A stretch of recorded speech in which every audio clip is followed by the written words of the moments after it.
Hello बच्चों, let's read the question. The question says that differentiate tan inverse 2x upon 1 minus x square with respect to cos inverse 1 minus x square upon 1 plus x square if x varies from 0 to 1. इस question में tan inverse 2x upon 1 minus x square को cos inverse 1 minus x square upon 1 plus x square के respect में differentiate करना है और x 0 से 1 very कर रहा है. बहुत ही सिंपल सा क्वेश्चन है. पहले हम की कॉन्सेप्ट लिख लेते हैं.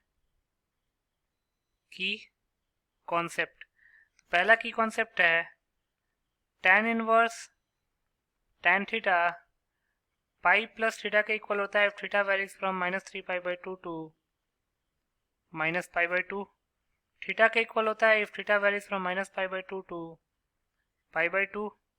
And then theta minus pi के इक्वल होता है if theta varies from pi by 2 to 3 pi by 2. अब cos इनवर्स cos x का वेरिएशन देख लेते हैं. cos inverse cos x, cos inverse cos x minus x के इक्वल होगा if x varies from minus pi to 0 and x के equal होगा if x varies from 0 to pi. तीसरा, differentiation of tan inverse theta with respect to theta होता है 1 upon 1 plus theta square. अब इन तीनों की कॉन्सेप्ट्स को ध्यान में रख के इस क्वेश्चन को सॉल्व कर लेते हैं. तो अकॉर्डिंग टू द क्वेश्चन हमको डिफरेंशिएट क्या करना है. tan इनवर्स 2x को 2x upon 1 minus X square को cos inverse 1 minus X square upon 1 plus X square के रिस्पेक्ट में डिफरेंशिएट करना है. x कहाँ से कहाँ वेरी कर रहा है, 0 से 1 वेरी कर रहा है. तो मान लेते हैं let u is equal to tan inverse 2x upon 1 minus X square and v is equal to cos inverse 1 minus X square upon 1 plus X square. ये लिखा हुआ है. अब पहले हम du अपॉन dx निकालते हैं. Finding du upon dx. तो put x is equal to, x को tan थीटा पुट कर लेते हैं. 2x upon 1 minus X square देख के ये हमने सोचा. तो x को tan थीटा पुट करेंगे तो x अगर 0 से 1 वेरी कर रहा है तो इसका मतलब कि tan थीटा भी 0 से 1 वेरी करेगा. और अगर tan थीटा 0 से 1 वेरी करे इसका मतलब थीटा जो है वो 0 से पाई बाई 4 वेरी करेगा. इस चीज़ को ध्यान में रखेंगे.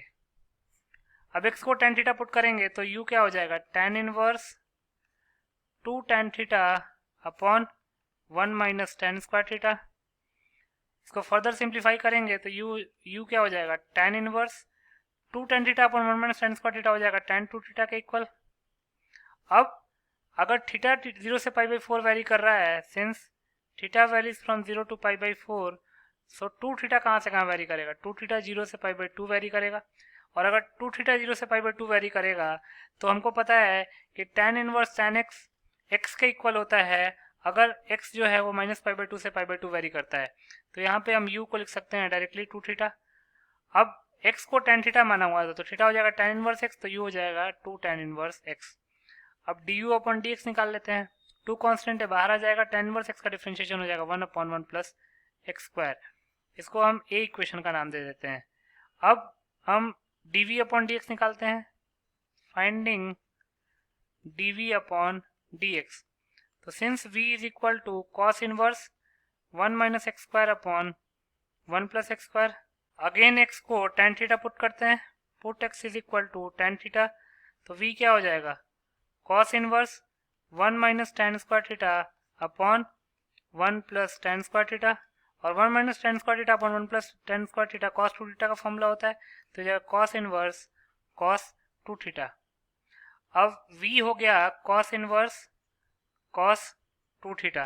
तो अभी हमने थीटा निकाला था. थीटा कहाँ से कहाँ वेरी कर रहा था, 0 से पाई बाई 4, 0 से पाई बाई 4 वेरी कर रहा था. तो इसका मतलब कि 2 थीटा कहाँ से कहाँ वेरी करेगा, 2 theta varies from 0 to pi by 2. और अगर 2 थीटा 0 से पाई बाई 2 वेरी कर रहा है और 0 से पाई बाई 2 0 से पाई इंटरवल में होता है, अगर 0 से पाई बाई 2 इंटरवल में थीटा लाई करता है तो cos inverse cos theta theta के इक्वल होता है.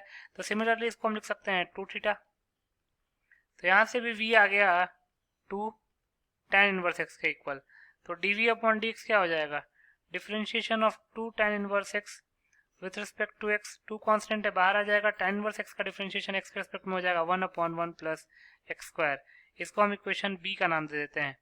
इक्वेशन a में du अपॉन dx आया था और इक्वेशन b में dv अपॉन dx आया है. तो यहाँ से लिख सकते हैं therefore du upon dv can be written as du upon dx whole upon dv upon dx। तो ये जगह 2 upon 1 plus x square whole upon 2 upon 1 plus x square दोनों कैंसिल आउट हो जाएगा, तो आंसर आ जाएगा हमारे पास 1।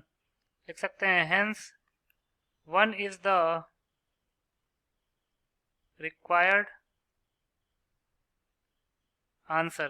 So 1 will be your final answer. I hope you understood it well. Best of luck.